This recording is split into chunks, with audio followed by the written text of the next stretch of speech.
नमस्कार दोस्तों, मेरा नाम है रॉबिन सिंह और क्रिकेट वाला में आपका तहे दिल से स्वागत है।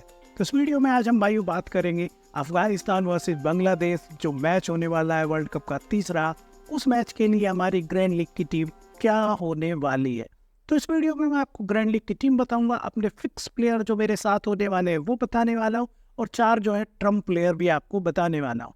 तो इस वीडियो में मैं किस भी आप पर जो है ये टीम बनाऊंगा, मैं आपको बता दूं। मैं यहाँ पर इस वीडियो में पहले चर्चा करूंगा पिच के बारे में, यानी कि पिच किस तरह की है, किस तरह के गेंदबाजों को ये मदद करती है, किस तरह के बल्लेबाजों के लिए आसान होती है, और यहाँ पर जो दोनों टीमें हैं उनकी प्लेइंग 11 के जब वो आपस में खेले किस तरह के स्टैट्स रहे हैं, और खिलाड़ी दोनों टीमों के किस तरह की फॉर्म में लगे हुए हैं। और उसके बाद मैं यहाँ पर आपके सामने यहीं पर बनाऊंगा ग्रैंड लीग की टीम। तो अगर आप मेरे चैनल पर नए हो तो मेरे चैनल को जो है सब्सक्राइब कर लीजिए, और अपने भाई को भी जो है थोड़ा सा प्यार दिखा दीजिए। तो चलिए हम शुरू करते हैं इस वीडियो को। अगर मैं बात करूं इस मैदान की, तो ये धर्मशाला का खूबसूरत सा मैदान है, जिसकी एडिक्वेट बाउंड्री है, यानी कि ठीक ठाक जो है इसकी लंबी बाउंड्री जो 70 मीटर के आसपास। हाँ, बिहाइंड द विकेट अगर मैं बात करूँ तो वहाँ पर थोड़ी छोटी सी बाउंड्री है। और इस पिच के जो है व्यवहार की, अगर मैं स्कोरिंग पैटर्न की और इस पर किस तरह का जो है अभी तक रिजल्ट आए हैं उसकी बात कर लूँ, तो यहाँ पर कुल 4 मुकाबले वनडे खेले गए हैं, और इन 4 मुकाबलों में जो है बहुत ही जो है कम स्कोर बना है, यानी 214 के आसपास यहाँ पर एवरेज स्कोर बना है। अगर मैं इस पिच के व्यवहार की बात कर लूँ तो यहाँ पर जनरली तेज गेंदबाजों को काफ़ी मदद मिलती है। और इंडिया के खिलाफ जो मैच हुआ था एक बार श्रीलंका का, जिसमें इंडिया 120 पर ऑल आउट हो गई थी, वहाँ पर भी सुगंगा लकमल को जो है बहुत ज़बरदस्त स्विंग मिली थी, और दोनों टीमों के पास बेहतरीन तेज गेंदबाज है। तो यहाँ पर हम इस मैच की अगर मैं बात करूँ तो यहाँ पर हमारी टीम का स्ट्रक्चर किस तरह का होने वाला है। तो पहले मैं यहाँ पर एक विकेट कीपर को सिलेक्ट करूँगा, फिर उसके बाद जो है 4 मेन बल्लेबाज लूँगा, फिर जो है मैं 2 ऑलराउंडर्स लूँगा, और फिर उसके बाद जो है बैलेंस बनाएंगे यहाँ पर स्पिनर और फास्टर हमारी टीम में कितने और किस तरह के होने वाले हैं।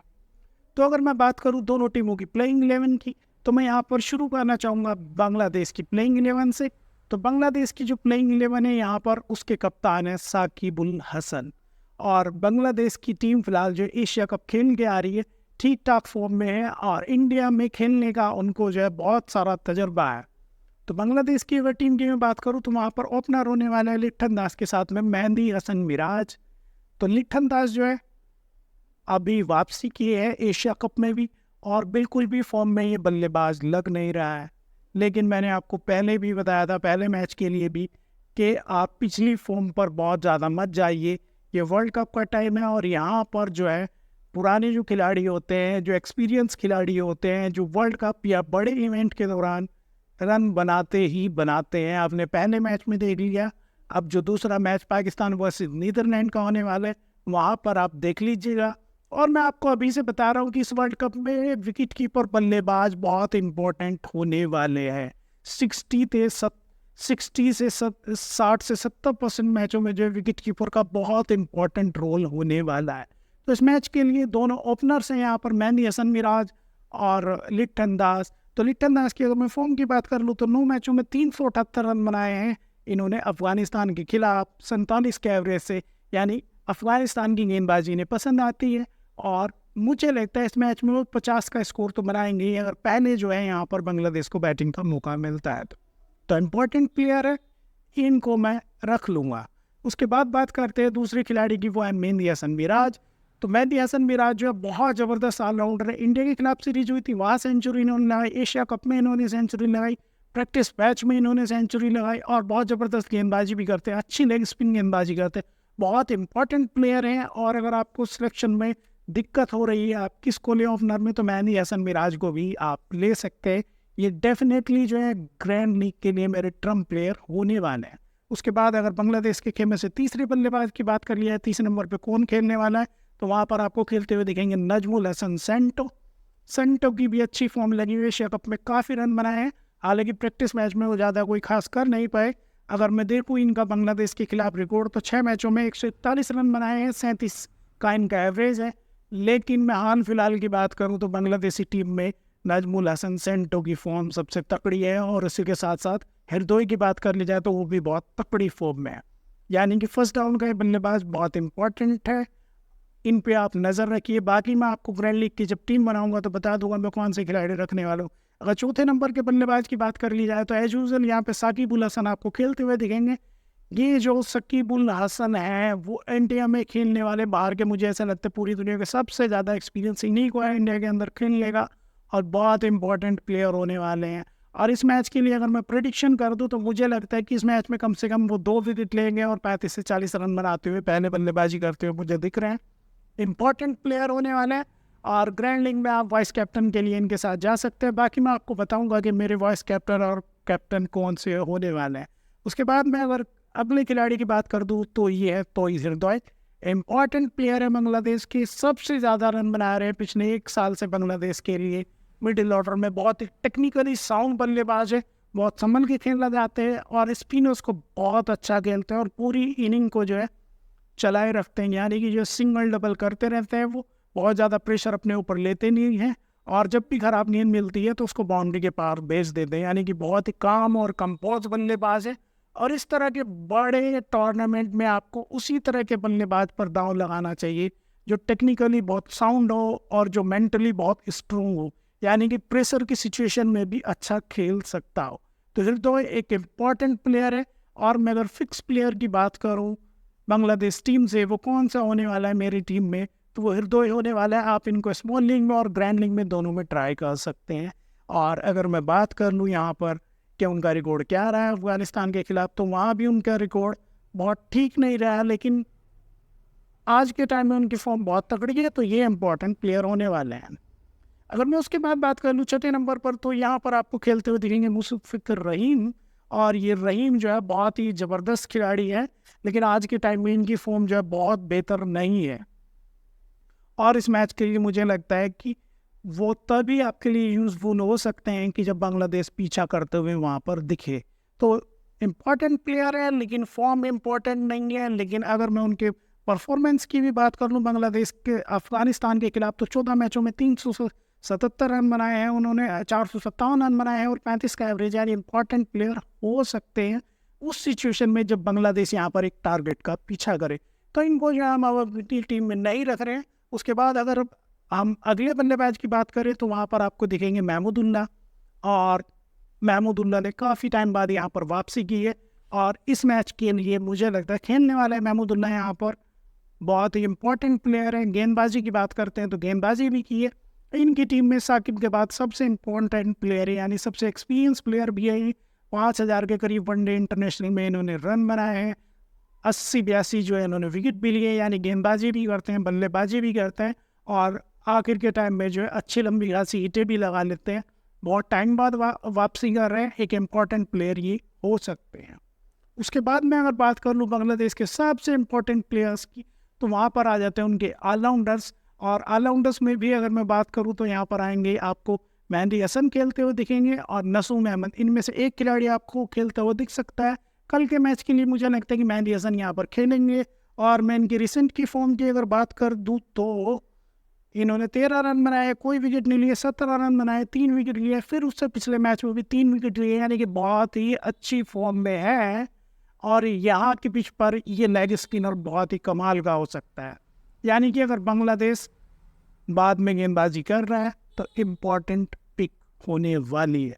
उसके बाद अगर मैं बांग्लादेश के तेज़ गेंदबाजों की बात कर लूँ, जो शायद मुझे लगता है इस टूर्नामेंट में तीसरी चौथे नंबर की टीम है जिसके पास इतने बेहतरीन तेज़ गेंदबाज है। अगर मैं नंबर 1 गेंदबाजों की टीम की बात करूँ तो वो एज यूजुअल भारत के पास है, ऑस्ट्रेलिया के पास है, पाकिस्तान के पास है, न्यूजीलैंड के पास है। लेकिन ये भी एक ऐसी टीम है जिसके पास बहुत ही बेहतरीन तेज़ गेंदबाज है। और यहाँ पर 8वें नंबर पर या 9वें नंबर पर आपको खेलते हुए देखेंगे तस्कीन अहमद। प्रैक्टिस मैच में भी इन्होंने बहुत ज़बरदस्त गेंदबाजी की है और पिछले कुछ टाइम से काफ़ी अच्छी गेंदबाजी कर रहे हैं। और मैं हेड टू हेड मुकाबलों की भी बात कर लूँ तो 10 मैचों में 19 विकेट लिए। यानी अफगानिस्तान के खिलाफ इनको गेंदबाजी करनी काफ़ी पसंद आती है। बहुत इंपॉर्टेंट पिक होने वाले हैं। और इस पिच पर जो राइट हैंड फास्ट बॉलर जो अच्छे पेस के साथ डालते हैं, अच्छे जो है लाइन लेंथ के साथ डालते हैं और बॉल को आगे पिच कराने की कोशिश करते हैं और मूवमेंट हासिल करते हो, बहुत इंपॉर्टेंट हो सकते हो। तो इस मैच के लिए बहुत ही ज़बरदस्त गेंदबाज होने वाले हैं। तस्कीन अहमद एक टीम में जो है मैं इनको कैप्टन का दावेदार लेके चल रहा हूँ अगर किसी सूरत में जो बांग्लादेश की पहले गेंदबाजी आती है तो। उसके बाद आपको 10वें नंबर पर दिखेंगे शरीफुल इस्लाम और 11वें नंबर पर आपको दिखेंगे एज यूजुअल मुस्तफिकुर रहीम। तो ये दो तेज गेंदबाज हैं। इन दोनों तेज गेंदबाजों की अगर मैं बात आपको बता दूं कि दोनों ही तकड़ी फॉर्म में हैं, और शरीफुल इस्लाम की जो है हाल फिलहाल के टाइम में अगर मैं वनडे क्रिकेट में बात कर लूँ तो 22 मैचों में 36 विकेट लिए हैं, और अफगानिस्तान के खिलाफ अगर मैं बात कर लूँ तो 5 मैचों में 10 विकेट लिए।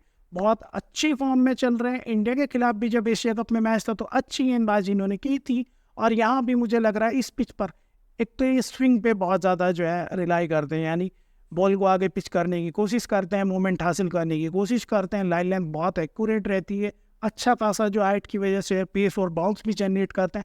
बहुत इंपॉर्टेंट खिलाड़ी होने वाले हैं। आप इनको जो है अगर आप कई टीम बना रहे हो ग्रैंड लीग के लिए तो एक टीम में आप कंसीडर कर सकते हैं। उसके बाद मुस्तफिजुर रहीम, तो ये इम्पोर्टेंट हो सकते हैं अगर बांग्लादेश पीछा कर रहा है तो ये मेरी जो है बांग्लादेश की टीम की एनालिसिस होगी। अब मैं एनालिसिस करूँगा अफगानिस्तान की टीम की, और उसके बाद मैं आपको बताऊँगा मेरी ग्रैंड लीग की टीम कौन सी होने वाली है। तो मैं अगर बांग्लादेश की टीम की तरफ से आपको कुछ फिक्स प्लेयर की बात कर दूं तो यहाँ पर मेरे फिक्स प्लेयर होने वाले लिट्ठन दास होने वाले हैं, साकिब उल हसन होने वाले हैं, मेहंदी हसन मिराज होने वाले हैं, शरीफुल इस्लाम होने वाले हैं। और मैं ट्रम्प प्लेयर की अगर बात करूं बांग्लादेश की टीम से मुझे कौन सा लगता है इस मैच के लिए, तो अगर पहले गेंदबाजी बांग्लादेश की आती है तो डेफिनेटली मुझे लगता है तस्कीन या शरीफुल इस्लाम बहुत इंपॉर्टेंट प्लेयर होने वाले हैं। और अगर मैं अब बात कर लूँ अफगानिस्तान की टीम की, और यहाँ मैं आपको बता दूं अफगानिस्तान के टीम के स्टैट्स क्या कहते हैं, तो चलिए शुरू करते हैं। तो यहाँ पर जो है ओपनिंग करते हुए दिखेंगे आपको रहमतुल्लाह गुरबाज, और इनके साथ में आएंगे इब्राहिम जादरान। दोनों ही अच्छी फॉर्म में हैं, और अफगानिस्तान के ये दोनों खिलाड़ी जो है बांग्लादेश की गेंदबाजी को बहुत ज़्यादा पसंद करते हैं, लेकिन यहाँ पर रहमतुल्लाह गुरबाज अच्छी पिक हो सकते हैं, लेकिन अगर वो पहले बल्लेबाजी करे तो, क्योंकि फर्स्ट इनिंग में बैटिंग का इनका एवरेज बहुत अच्छा है, और पीछा करते उनकी बल्लेबाजी जो है बहुत ज़्यादा गिर जाती है, बहुत ज़्यादा प्रेशर में जो अच्छा खेल नहीं पाते हैं। तो अगर ऐसी सिचुएशन होती है कि अफगानिस्तान को पहले बल्लेबाजी करने का मौका मिल सकता है तो आप जो है गुरबाज के साथ चले जाइए, और अगर आप पीछा करते हैं तो आप इब्राहिम जादरान के साथ चले जाइए। दोनों बहुत अच्छे प्लेयर हैं और अच्छी फॉर्म में हैं। और मैं अगर हेड टू हेड की बात कर दूँ इनकी, तो 7 मैच खेले हैं गुरबाज ने और 294 रन बनाए हैं बांग्लादेश के खिलाफ 49 के एवरेज से, यानी बांग्लादेश की गेंदबाजी उनको पसंद आती है। और उसी के साथ मैं अगर बात करूं इब्राहिम जादरान की, तो इन्होंने 19 मैच खेले हैं, 910 रन बनाए हैं, 53 का एवरेज अपने कैरियर में। और बांग्लादेश के खिलाफ इन्होंने 5 मैच खेले हैं, 236 रन बनाए हैं और 59 का एवरेज है। दोनों टीमों में सबसे ज़्यादा एवरेज जो हेड टू हेड में है, यानी कि दोनों टीमों में अगर किसी बल्लेबाज ने एक दूसरे के खिलाफ सबसे ज़्यादा परफॉर्म किया है तो वो है इब्राहिम जादरान, और ये टेक्निकली साउंड बल्लेबाज भी है। तो अगर आपको फिक्स जाना है, बिल्कुल सेफ जाना है, बहुत ज़्यादा रिस्क नहीं लेना है दोस्तों, तो आप इब्राहिम जादरान के साथ जा सकते हैं। लेकिन मैंने आपको पहले ही बताया, अगर आप 49 रुपये लगा के जो है ड्रीम 11 में और 2 करोड़ रुपये ग्रैंड लीग जीतने की या ग्रैंड लीग में अच्छी रैंक लाने की कोशिश करना चाहते हैं तो आपको बहुत ज़्यादा रिस्क लेना ही होगा। हाँ, स्मॉल लीग में या हेड टू हेड में आप सेफ जा सकते हैं, वहाँ पे आपके पैसे जो है बिल्कुल भी जो है डूबेंगे नहीं, लेकिन हेड टू हेड में आपको रिस्क लेना ही होगा अच्छी रैंक लाने के लिए। और मैं यहाँ पर आपको रिस्क लेके ही जो है टीम बताने वाला हूँ, यानी उन्हीं खिलाड़ियों को मैं बताने वाला हूँ जिनके ऊपर मैं रिस्क लगाने वाला हूँ।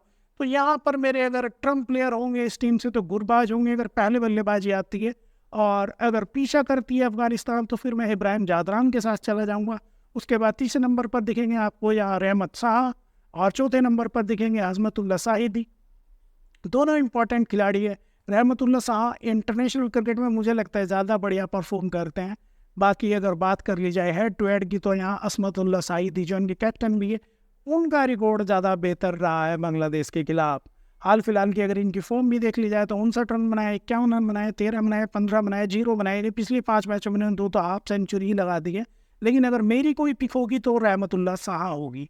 उसके बाद 5वें नंबर पर इम्पोर्टेंट प्लेयर, इम्पोर्टेंट वर्ड को ध्यान रखिए क्योंकि इस मैच में जो है ऑलराउंडर्स बहुत इंपॉर्टेंट होने वाले हैं। और मोहम्मद नबी जो है प्रैक्टिस मैच में भी उन्होंने बहुत अच्छी बल्लेबाजी की है, एक तरफा मैच जो है जिता दिया उन्होंने श्रीलंका के खिलाफ अपनी गेंदबाजी से। तो बहुत इंपॉर्टेंट होने वाले अच्छे ऑफ स्पिनर है, आपको पूरे जो है 10 ओवर करते हुए दिखेंगे इस मैच में, और मौका आने पर जो है बल्लेबाजी भी अच्छी खासी कर लेते हैं। तो इस मैच के लिए नबी जो है मेरे एक फिक्स प्लेयर बन जाते हैं अफगानिस्तान की तरफ से। तो आप इनको जो है ट्राई कर सकते हैं स्मॉल लीग में। हेड टू हेड या ग्रैंड लीग के लिए मैं आगे आपको खिलाड़ी बताऊंगा। उसके बाद आपको दिख जाते हैं नजीबुल्ला जादरान। ये भी एक टेक्निकल साउंड बल्लेबाज है, और इस पूरी लाइनअप में अगर बात कर ली जाए तो इब्राहिम जादरान, रहमत शाह और नजीबुल्ला जादरान जो है बहुत ही अच्छे बल्लेबाजी करते हैं। बाकी जो भी सारे बल्लेबाज इनके पास है वो हिट के लिए जाते हैं, यानी कि बहुत ज़्यादा एग्रेशन में खेलना पसंद करते हैं और बहुत ज़्यादा टेक्निकल साउंड नहीं है। तो अगर आपको एक टेक्निकल सेफ बल्लेबाज के ऊपर बैट लगानी है, यानी कि आपको अगर स्मॉल लीग के लिए हेड टू हेड के लिए एक टीम बनानी है, तो नजीबुल्ला जादरान इंपॉर्टेंट प्लेयर होने वाले हैं। उसके बाद 7वें नंबर पर दिख जाएंगे आपको जो है ओम राजी। ये एक ऑलराउंडर है, मीडियम फास्ट गेंदबाजी करते हैं। तो अगर आपको रिस्क लेना है और ग्रैंड लीग के लिए रिस्क लेना है तो इस खिलाड़ी पर आप ले सकते हैं। अच्छी हार्ड हिटिंग भी करते हैं, हालांकि बहुत ज़्यादा इंटरनेशनल क्रिकेट में इन्होंने नाम नहीं बनाया है, लेकिन इंपॉर्टेंट प्लेयर है।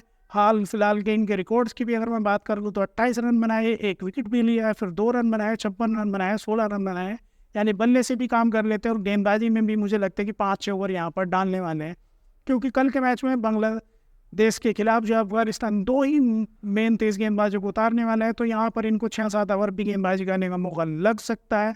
इंपॉर्टेंट पिक हो सकते हैं, मुझे लगता है 30 से 35 रन बना सकते हैं और 1 या 2 विकेट लेके दे सकते हैं, यानी 60-70 पॉइंट आपके फिक्स हो सकते हैं इन्हें लेने से। उसके बाद मैं अगले खिलाड़ी की बात करूँ तो वहाँ पर आ जाते हैं राशिद खान। वैसे तो इनका रिकॉर्ड जो है बहुत ही ज़बरदस्त है हर टीम के खिलाफ, लेकिन जब बात आती है आईसीसी टूर्नामेंट की तो बहुत ज़्यादा अच्छा ये परफॉर्म कर नहीं पाता है। और मैं इनकी रिसेंट की फॉर्म भी बता दूँ तो ये इन्होंने 16 रन बनाए, 1 विकेट लिया है, 24 रन बनाए हैं, 2 विकेट लिए और 27 रन बनाए, यानी कि ठीक ठाक फॉर्म में है। उस सिचुएशन में बहुत इंपॉर्टेंट हो जाएंगे जब यहाँ पर ये दूसरी पारी में गेंदबाजी करे, यानी कि अगर बांग्लादेश पीछा कर रहा है और ये गेंदबाजी कर रहे हैं तो उस कंडीशन में आप इनको अपनी टीम में रख लीजिएगा, आप डेफिनेटली 2 या 3 विकेट निकाल के दे देंगे। लेकिन अगर पहली गेंदबाजी आती है तो आप इनकी बजाय जो है मोहम्मद नबी के साथ चले जाइएगा। उसके बाद यहाँ पर 9वें नंबर पर आपको दिख जाएंगे मुजीब। तो मुजीब का हाल फिलहाल का प्रदर्शन बहुत ज़बरदस्त है। पिछले 10 मैचों में 13 विकेट लिए हैं उन्होंने और बहुत अच्छी फॉर्म जो है मुजीब की लगी हुई है। बल्लेबाजी से भी जो है ठीक ठाक जो हिटिंग कर पा रहे हो। ये एक इम्पॉर्टेंट खिलाड़ी है, आप इनको स्मॉल लीग में ट्राई कर सकते हैं। उसके बाद 10वें नंबर पर आपको दिखेंगे फजुल्ला फारूकी और 11वें पर दिखेंगे आपको नवीन उल हक। तो आपको बहुत ज़्यादा अगर सेफ जाना है तो आप फजुल्ला फारूकी के साथ जा सकते हैं। वैसे भी मुझे लगता है कि फजुल्ला फारूकी अब बेहतर ही करने वाले हैं, क्योंकि नसीम सादर टूर्नामेंट से बाहर हो चुके हैं, अब उनके ऊपर कोई प्रेशर तो होगा नहीं। तो इस मैच के लिए फजुल्ला फारूकी एक सेफ बैट हो सकते हैं। बाकी अगर आपको थोड़ा सा रिस्क लेना है और ग्रैंड लीग में आपको बेहतर करना है तो आप नवीन उल हक के साथ जा सकते हैं। ये बंदा जो है पहले अनाउंस कर चुका है कि आखिरी वर्ल्ड कप है उसका, तो कुछ मैच खेलने हैं उसके और उसके बाद वो रिटायर ले रहा है। और बहुत ही ज़्यादा एनर्जेटिक प्लेयर है और बहुत ही अच्छी परफॉर्मेंस देने की हर मैच में कोशिश करता है। और रिसेंट के टाइम में भी मैंने देखा है कि बल्क में विकेट लेता है, चाहे टीम कौन सी हो। तो एक खिलाड़ी अगर चल जाता है तो आपको अच्छे खासे जो है विकेट यहाँ पर दिला के दे सकता है। हालांकि हेड टू हेड बात की जाए तो 2 मैचों में 2 ही विकेट इन्होंने लिए। बाकी पिछले कुछ मैचों की अगर बात कर ली जाए तो 1 विकेट लिया, फिर 3, फिर 4 और फिर 1, यानी कि फॉर्म की अगर बात कर ली जाए तो फॉर्म में ज़बरदस्त है ये बंदा। और ग्रैंड लीग में एक ये मेरा खिलाड़ी होने वाला है ट्रम्प प्लेयर। ड्रीम 11 के इंटरफेस पर यहाँ विकेट कीपर्स की हमारे पास 4 की चॉइस है, तो यहाँ मैं जा रहा हूँ रहमतुल्लाह गुरबाज के साथ। और बल्लेबाजों की अगर बात कर ली जाए तो मैं इब्राहिम जादरान को ले रहा हूँ, नजमुल हुसैन संटो को ले रहा हूँ, नजीबुल्ला जादरान को ले रहा हूँ। और यहाँ पर एक और बल्लेबाज मिडिल ऑर्डर में मुझे सॉलिड चाहिए, तो मैं हृदय के साथ जा रहा हूँ। ऑलराउंडर सेक्शन की अगर बात कर ली तो मैं जा रहा हूँ शकीब उल हसन के साथ, मेहंदी हसन मिराज के साथ। एक और चॉइस यहाँ पर आप ऐड कर सकते हैं मेहंदी हसन को, उमर जाई के मैं उमर जाई को ले रहा हूँ। यहाँ पर अगर गेंदबाजों की बात कर ली जाए तो मैं जा रहा हूँ यहाँ पर राशिद खान के साथ, और इसी के साथ जा रहा हूँ मैं यहाँ पर तस्कीन अहमद के साथ। और एक और खिलाड़ी हो जाते हैं मेरे यहाँ पर शरीफुल इस्लाम। और मैं यहाँ पर अगर आपको प्रीव्यू करके बता दूँ तो मेरे पास जो एक विकेट कीपर की स्पेशल चॉइस हो गई रहमतुल्लाह गुरबाज, जब ये पहले बल्लेबाजी करते हैं। अदरवाइज आप जो है लिट्टन दास के साथ जा सकते हैं। और 2 प्योर बल्लेबाज हो गए अफगानिस्तान की तरफ से, मेरे पास 2 प्योर बल्लेबाज हो गए बांग्लादेश की तरफ से, और 3 हो गए बेहतरीन ऑलराउंडर जिनमें शकीब उल हसन, मेहंदी हसन मिराज, उमर जाई, ये भी 7-8 ओवर करेंगे और आपको विकेट भी लेके देंगे। और 3 मेरे पास यहाँ पर स्पेशल गेंदबाज हो गए, यानी प्रॉपर गेंदबाज हो गए। एक हो गए राशिद खान और 2 हो गए तस्कीन अहमद और शरीफुल इस्लाम। एक कंडीशन में आप यहाँ पर बस चेंज कर सकते हैं, उमर जाई के साथ आप यहाँ पर नवीन उलरक को ट्राई कर सकते हैं। तो मेरे जो है आप टेलीग्राम चैनल को ज्वाइन कर लीजिएगा, जैसे ही टीम डिक्लेयर होगी वहाँ पर आपको फ्री में टीम मिलेगी। और दोस्तों मुझे सपोर्ट कर दीजिएगा, चैनल को सब्सक्राइब कर लीजिएगा और अगली वीडियो के लिए आप इंतज़ार कीजिएगा। तब तक के लिए धन्यवाद।